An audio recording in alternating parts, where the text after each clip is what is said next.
Hi everyone, welcome back to my channel.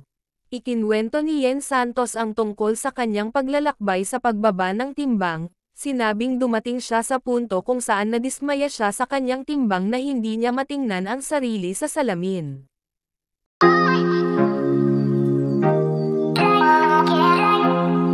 Ikinwento ni Yen Santos ang tungkol sa kanyang paglalakbay sa pagbaba ng timbang, sinabing dumating siya sa punto kung saan nadismaya siya sa kanyang timbang na hindi niya matingnan ang sarili sa salamin.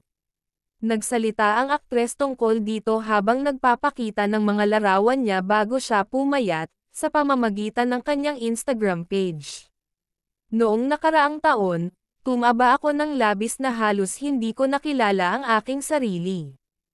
It was the heaviest I'd ever been and honestly, I couldn't even look at myself in the mirror, she said.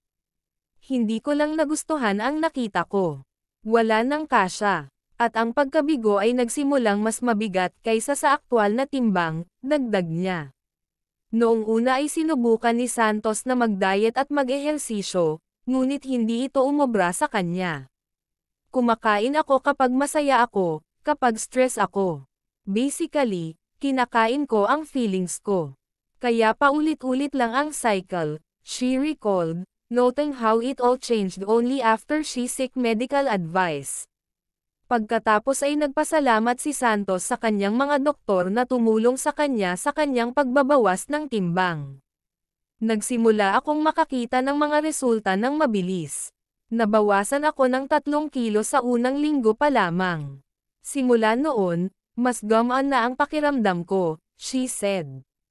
Mula sa 72 kilos hanggang 51 kilos sa loob ng 2 buwan, at higit sa lahat, nahanap ko ang kumpiyansa na nawala sa akin habang naglalakbay, she enthused.